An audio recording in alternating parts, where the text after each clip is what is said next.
Hello, everyone, and welcome back to Eternal Spring. I'm Paul Thurrott, and as always, I'm here with my wife, Stephanie. Hi. And this time around, we thought we would talk about an important issue, especially if you're considering buying in Mexico, anywhere, I guess, but or renting or just spending a lot of time there, which is whether or not you need to learn Spanish. And if you've been kind of following along with what we've been doing, we included language as a con in our Why Not Mexico video with some asterisks. I mean, you and I, Stephanie, obviously have been planning on spending a lot of time internationally at some point in our lives and trying to do as much of that as we can in the meantime. And we always knew that that would entail learning a language, right? Mm-hmm. Yeah. So I would say Spanish, of the places we'd probably end up, France, Portugal, maybe the Netherlands, um, Germany, something like that. Of the languages, I think Spanish is probably the easiest one. Not that it's easy, but especially at our age. But anyway, this is a big issue for expats. It's a big issue for digital nomads. And it's somewhat of an issue for anyone who just want to visit a place, right? Yeah. So, we've done things in the past. I remember we were doing a home swap in Ireland, and I subscribed to the Irish Times for 2 or 3 months before we got there, just to get a handle on the country, right? And we both have tried to learn some basics of language before we've traveled to different places. Yeah, even if it's a few months of Duolingo, I've often played around with, at least the basic phrases and pronunciations, just to have a general idea. Yeah, and this is a lot of things, but in some ways it's just respectful. In some ways it's just, you don't want to be embarrassed personally as much as possible. I mean, we're going to stick out as Americans no matter where we go, except maybe Canada, but we're Americans. We can't help it. And, you try to do as much as you can, but I think that will depend on how long you intend to be there. But we get this question a lot. I think anyone in our situation would get this question, do you need to learn Spanish in our case to visit Mexico City? I mean, what do you think if people are just, you're coming here for a week? Obviously, you're not going to learn a language if you're going on a trip for a week. That said, it's good to get yourself familiar with a few, yes, no, please, thank you. How some basic things ways you might want to order in a restaurant, some, kind of crucial phrases like, where is the bathroom? Okay. But yes, I actually, I would say if you're going to learn anything, learn how to ask if someone speaks English. Yes. In our case, I mean, that's, our first couple of trips to Mexico City, we stayed at a Hilton in Centro, the center part of the city. And we got to know a couple of the employees there and have learned that anyone who works there has to speak fluent English. But before knowing that, I would walk in and we'd go to the front desk to check in. And the first question I would ask was whether they spoke English. Right. And of course they always said yes, because as we learn. But yeah, I mean, if you're coming, if you're visiting, you could get away with it in a touristy area. And that's true of any place on earth. The center of Paris, you could get away with not knowing French, of course. The center of London, you could get away without knowing English, like they do.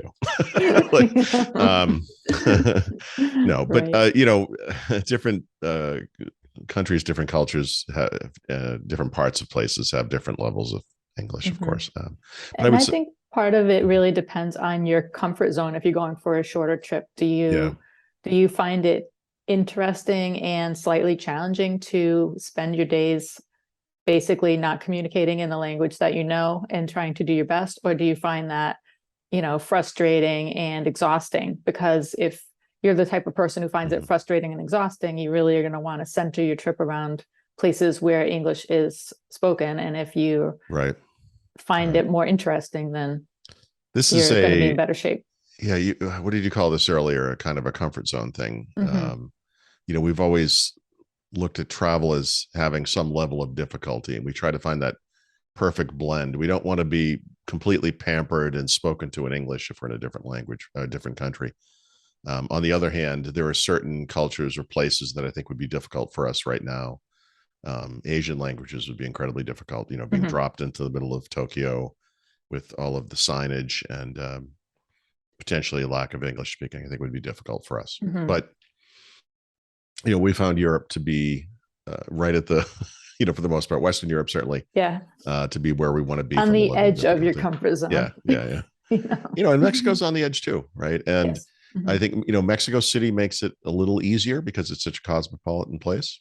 And then there are places in Mexico City that are popular with expats and digital nomads and so forth, Condesa and Roma Norte, which is where we are.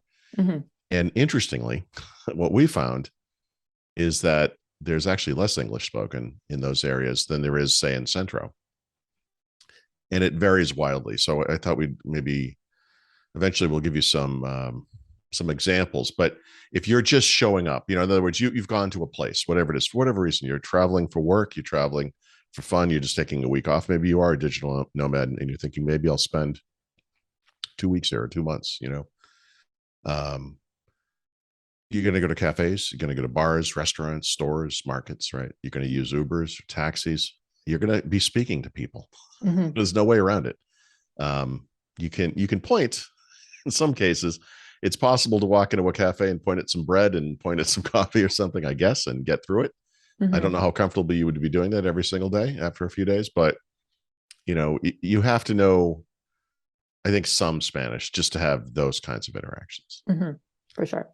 So why don't we talk a little bit about some of the places that are near us? So we live on a particular block in what I would call the southeastern part of Roma Norte, where I guess we're on the corner of Cordoba and Coahuila. I'm probably saying that wrong because my Spanish is not great. But on our block, just on our block, there are a couple of restaurants that we've been to a couple of times. And actually, it's one we've been to a bunch of times. So La Morenita. Yeah, La Morenita is, I'm not sure that the guy that's always working there can even say yes and no in English. I mean, he literally can't speak English. I believe he's the owner, by the way. So he's there. Right. He's there every day that we walk by, because it's so close to us. We go there a lot. We walk by. He's there when they open. He's there when they close. 100% of the time. Yep. Super nice guy. But you're going to be on your own at a place like that for translating and for ordering. Because, that's right. Yeah. And his menu is on a little clipboard, little pieces of paper. It's literally typed and duplicated, I guess. It's 100% in Spanish. And his name, interestingly, is Joel in English, but we knew enough about Spanish that I eventually asked him. I had to. We'd always wave to each other. He recognizes us. We've been there so much. I finally asked him. I said, "Cómo se dice su nombre en español?" Es Joel, and he said, "Sí, it's Joel," because that's it was just an interesting kind of a conversation. But he doesn't speak English, and that's he's he's a super nice guy, and you might never know that if you didn't, if you only spoke English and you had kind of an attitude about it. I don't know what type of interaction you might have with this guy. I mean, you'd have to scan the pages with Google Translate or something to figure it out. Yeah, and you can Google Translate the menu. You are probably going to find some stuff that doesn't translate. So in places like that, you might find yourself limited to part of the menu or not understanding the whole menu because the Spanish just translates to an English word that doesn't really make sense or whatever. It's a place we've gone often for breakfast, and you're going to get your eggs, but maybe they're going to be scrambled and you meant to get fried. That's right. Well, and we work through that. They do birria on the weekends, for example. And so a birria is something I had wanted to try at one point. I was really happy, and it's excellent. I believe there was at least one trip I had it twice in one weekend, like 2 days in a row. And I got comfortable enough with this guy where I said, what would put this over the top would be an egg. And he thought that was fantastic. So it was just kind of a fun interaction. But okay, so that's the closest place to us. And that's actually really interesting because, on the other side of the street from him is a little store. None of those people don't speak English. Either we go there to buy water and ice, and they have alcohol and snacks and whatever, but eggs, things like that. No English at all over there. But I guess just sticking to breakfast, probably within a 5 or 7 minute walk from us, is actually a place I believe is just breakfast called Cafe Con Gloria. And what's your understanding of the English there? The servers there, I've not found to speak much English or any English, but the owner speaks great English, perfect English. So, he's come over to, maybe explain a special or just ask us questions or just chat. He's a chatty guy anyway. So we have never not talked to him. No. When we've gone there, he's the mayor is what he is. Yeah. And that's an interesting case because those are younger people who I'd say working for him. I don't believe any of them speak English. Not that we've spoken to. No, I don't think he so. speaks fluent English, and he's helped us with the menu, even when we've kind of not needed it. I mean, you and I tend to go into these situations like we're going to get this. We can figure this out. We will ask questions if we have to. But he has, sense. It's not hard to figure out. But we're Americans, and he's jumped all over that and was very helpful. And he's also helped us find places to get furniture. Right. As we got to know him. Another super nice guy.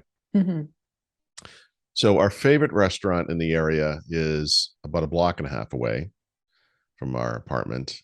So it's, it's a stifling 5 to 6 minute walk, but it's called La Chicha. And we compare that to our favorite restaurants here in Pennsylvania, like the Trapdoor or Notch, from a quality of food perspective and also quality of cocktail perspective. We talked about that a little bit. Yep. So, okay. How's the English at La Chicha? La Chicha is kind of an interesting one because this is one where there's just enough English there that you can get yourself a little bit overconfident because the menu is in Spanish and mostly English. So when you see that, there's kind of a perception that there's some English available. But the servers, I don't think we've ever had a server there who speaks English. I don't think so either. So this is a place where you can kind of get yourself in trouble because you see something in English on the menu. So you order that in English. And just because it's written in English doesn't mean they necessarily understand it. Like you might still need to order it in Spanish, which isn't a problem because the English and Spanish are paired together on the menu. But seeing the English on the menu makes you think that there might be more English available than there is. This was, maybe you remember this and I don't, until the last trip, they had been using those electronic menus where you scan a code and it's on your phone. And it was, like you said, it was Spanish and English. The last time we were there, they finally went back to the normal menus, which I kind of prefer. But were those also Spanish English? I don't remember. I think they have a separate paper menu that's just English. Okay. So yes, and I would say some of the people there, men and women, a little bit of English every once in a while, but a lot of non-English. We've had some fun with them as well. There was a funny experience there where our normal waitress had not brought over the drink we had, or like it was a drink in a can, and they were kind of joking, like, "Oh, I'm going to help them. No, I'm going to help them." And they were kind of fighting over us. And the other woman put the drink down and snapped the drink open to kind of make the point, like, "See, I did it." And then our waitress grabbed it and poured it and said, "No, I did it." And we didn't. All of that happened in Spanish. It was hilarious. I have no idea what they actually said to each other, but it was funny. But yes, that's a good. Yeah, this is a good example where you could get in trouble because people might walk around and if they see some English, they might get excited and think, "Okay, this is it." It doesn't always work out that way. No. So no. A little further up north from us, so this is possibly a 10-minute walk. It's not that far, I guess. 7 to 10 minutes, I don't know, is our sushi restaurant called Jin Chan. That's kind of an interesting thing because it's sushi, which is Japanese in Mexico. And aside from the owner, I think all of the employees there are Mexican, including the sushi chefs who are amazing. And what's the situation been? I mean, there's one woman there who speaks fluent English, really good, to the point where she, because it's a sushi place, so you can ask, what is this particular type of fish? And she can, give you a comparison to another type of fish that might be more familiar to you and explain to you where in the world it comes from and how they get it. To my knowledge, she's the only one who speaks English there, but it's possible that other people have minor levels. But I mean, her English is definitely, excellent. Yeah, it's excellent. You're not going to ask, you're not going to say anything she doesn't understand. You're not going to ask her a question that she can't explain. I mean, people going to Mexico City for a week aren't probably going to go for sushi. I guess it's the type of place you kind of end up at after you've been there a little while, or or staying there for a longer period of time, obviously. But and I will say too, I mean, sushi is pricey. Sushi, yes, it's a little bit less expensive in Mexico than it might be in the US, but it's definitely kind of a splurge kind of meal. And I do think you're going to find a little bit more English spoken in the more expensive restaurants, because they are more likely to cater to people who are, earning in dollars, and find things, relatively less expensive in Mexico. Yeah, that's a good point. That's true. Okay. And then the last place I just wanted to mention was you had found these, there are two of them actually. They're right next to each other, owned by the same person. They're right around the corner from us. So they're sort of across the street and maybe one door down from La Morenita. Possibly a 2-minute walk. But it's Tacos Los Alexis and then Pargot, right? And Tacos Los Alexis is the more casual kind of taco restaurant where they cook in front of you, obviously, and you can sit there at a bar, or you can sit outside on the sidewalk. And then one door down is Pargot, which is a more expensive, I'm going to call it a seafood restaurant, but it is, but it's not, it's mostly a preset meal. It's a certain number of courses.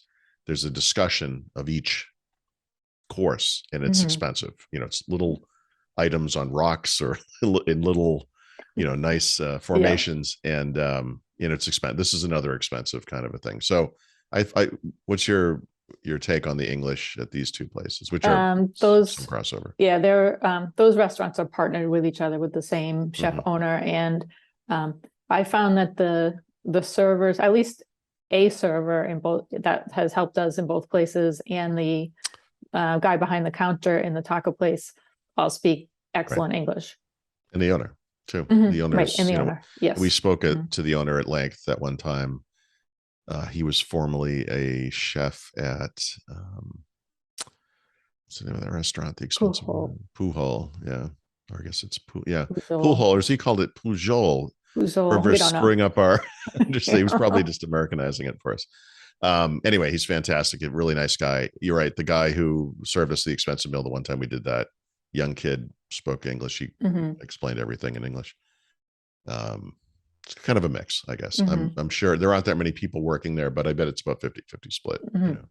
And in a place like that, I think you do want an English speaker server, because it's fancy and upscale, and every dish comes with a story. What's it? How is it prepared? What are the little side things with it?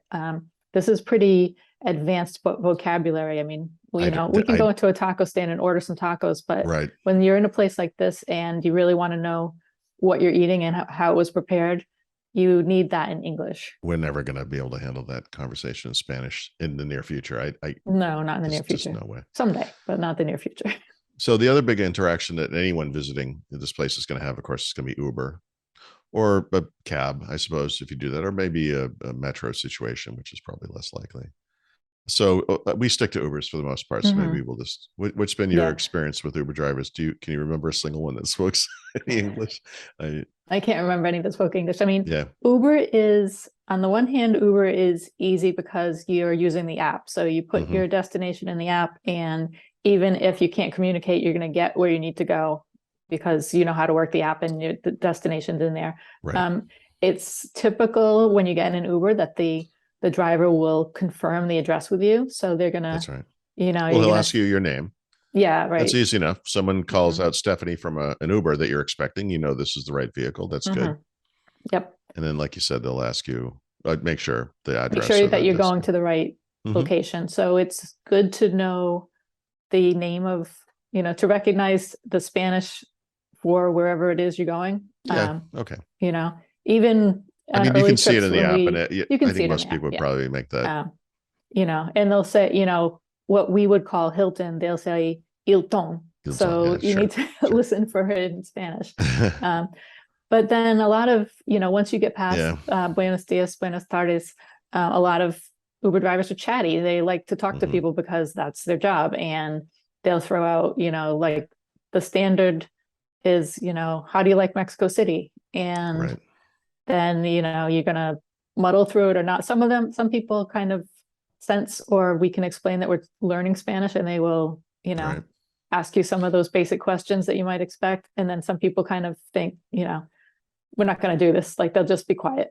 Yeah, I think a lot of people might get in the back of the car and think, "Oh, great, I made it," and then the person will start talking and say, "Oh, geez," Yeah. I've had some great conversations with these people, which is amazing because I don't speak very good Spanish at all, and I've had lengthy conversations about, have you gone to this place? Yes or no? Oh, he recommends it highly if I haven't been, etc.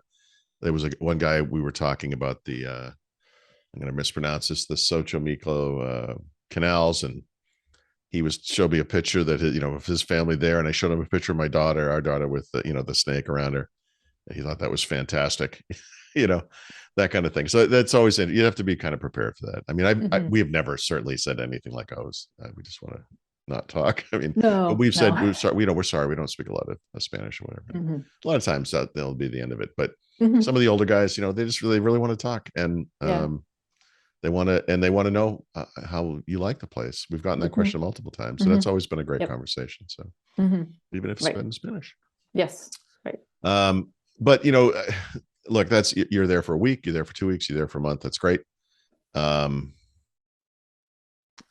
people are going to be there for longer periods of time, and at that point, I think you really need to step it up a little bit. And like you said, some of the basics. Well, do you speak English is a great one, but hello, can I have a beer? Thank you. I'm sorry, I don't speak Spanish very much or very right. well. That's right.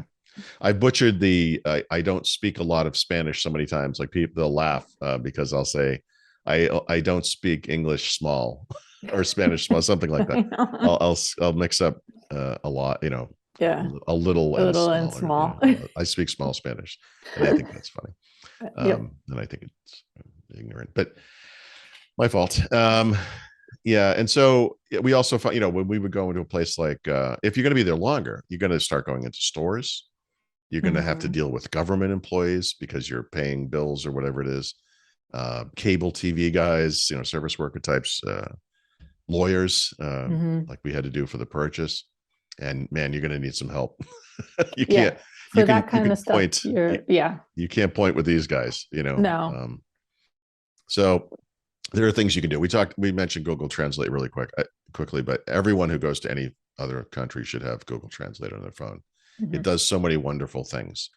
Obviously, you can type in things and get a translation. You can scan a menu page and get a translation of the whole thing in real time. You can point it at a sign and get a translation. You can do a thing where you're having a conversation with someone else. They're speaking in their language, you're speaking in yours, and it's translating both. And we've had to do that out in the world on the street. We've had to do it in our apartment when someone came in to install the cable TV was one example I can think of, and where we both look, okay, yeah, we get it, and we're kind of off. But I would say the minimum to me is what I think of as menu Spanish. I think that's where we land in almost any place we've gone, whether it's France or Spain or now Mexico, whatever. We can get to that part of it, and obviously some of the trickier bits you can just translate or look up. Right. But honestly, for a vacation type trip, menu Spanish is the most important because you need to eat probably 3 times a day. That's right. The other things that you do on a trip, if it's, if you're going to sites, destination type things, most of that you're going to find some English. If you need to buy a ticket for a museum or.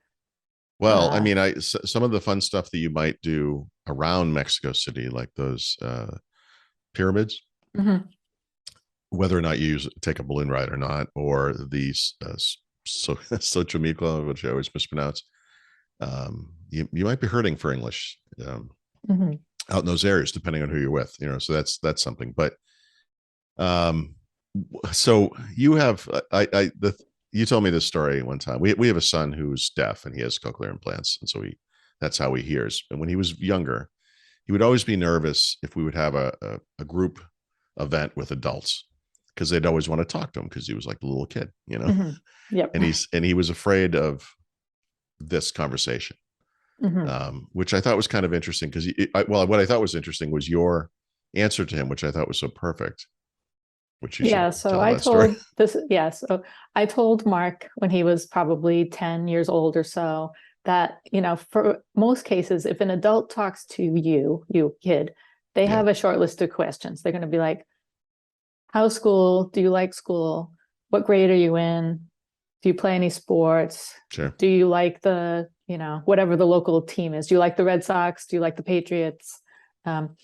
That's pretty much it. An adult is not going to walk up to a kid and say, what's the price of milk? Or how do you get to Boston from here? That's just so, and it's the same when you're in a restaurant. Somebody's going to come over to your table and they're going what do you think they're going to ask you first? Yeah. Right.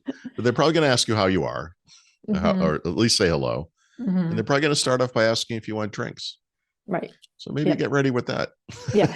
And maybe learn what the common ways what common questions people are going to ask you in a restaurant. The tricky thing I found when you get to this kind of minimal level of Spanish is you start to use it, as you should, because you're trying to learn this language. So you could say, una cerveza, por favor. And you're like, great, I spoke in Spanish and they understood me. And then they're going to come back with a rapid fire list of 5, 6, 8 beers that they offer: Corona, Tecate, Pacifica. Well, that's actually the worst case is if they now think you speak Spanish. Yes. So they'll start they'll now you're in, except you're not in, because that's all I learned was this. So we run into that from time to time, but that, whatever, you have to start somewhere, obviously.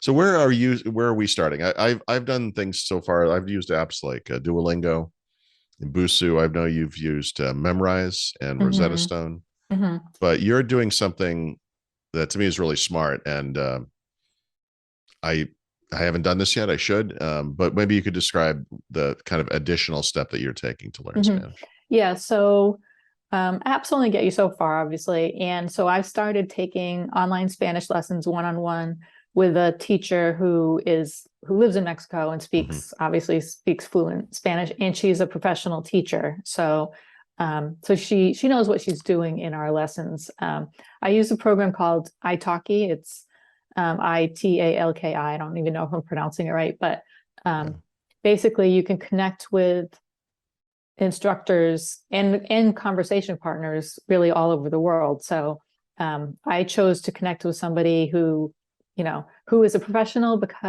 and she speaks English. So she can explain to me, we are 90% in Spanish, and she has been from day one.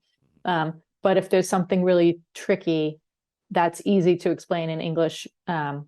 She does speak English. I can also ask her if I don't understand what she said exactly. I can ask her in English if I'm understanding properly. So I do that. This is what, like a Zoom call, or is it literally a Zoom? Yeah. Zoom for an hour. I try to do 2 a week. Yeah.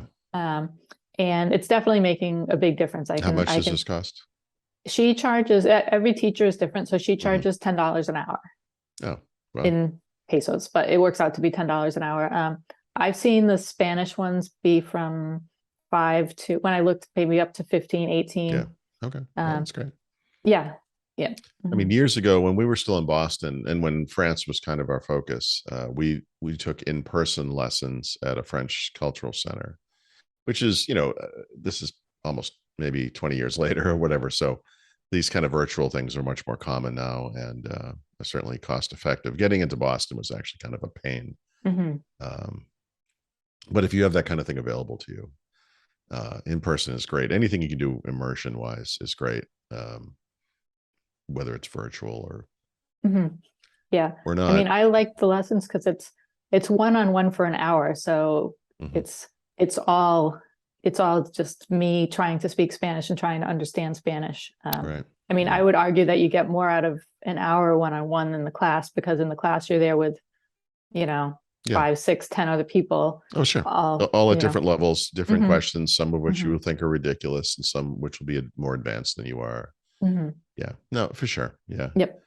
So I guess the basic message here is, and I should say, one thing you should be aware of when you get there, if you do go to Mexico City, try to be as polite as they are. These are wonderful people.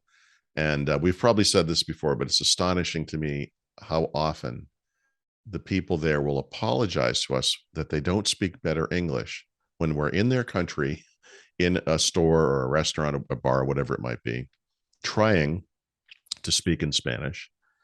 And then they apologize, and then their English is amazing, you know. And I think that the thing I try to do, that we try to do, is to always turn that around and say, no, this is not you. This is us. This is on us. We'll try. Yeah, we are the ones in a Spanish speaking country who can't speak Spanish. Right. So I think that's everything. Our Spanish is an ongoing concern. It's something we're going to, we are trying, obviously, Stephanie, especially, to get better. But I think the more we go, the more we do, you learn, you learn a little bit every time. That's the thing. You can't beat experience, which I think is why what you're doing is so important. Because apps are okay for vocabulary and maybe some basic interactions, but I think the apps are really good for vocabulary. Actually, I think that's a good way. I think the apps in conjunction with the lessons is a good way, because you're only going to get so much vocabulary in any given lesson. And you can learn words in the apps, and then the teacher gets you to the point that you can use them in a conversation. The problem is you could finish Duolingo Spanish. You have this incredible vocabulary of Spanish words, and you get off the plane and the first person speaks to you, comes out very fast. The words are all mixed together. They're perhaps talking in tenses you didn't study. And I don't know what he said. Right. Yes. Something that happens a lot. Yeah. It helps when you're with other people, and you and I are at slightly different levels, I guess, but there will be times, many times, when you know what someone said and I don't. But I've also been able to help on the other end. And it's interesting, between us, we often get through it. And most people are going to be traveling with other people. It can be helpful to be with a group where some other people may understand this part of it, or you might understand this part. So, yep. Right. Yeah, for sure. All righty. Well, I think that's about everything. Yep. I think we've covered it. Oh, good. Okay. Well, thank you for watching. We'll be back soon with another video. Bye.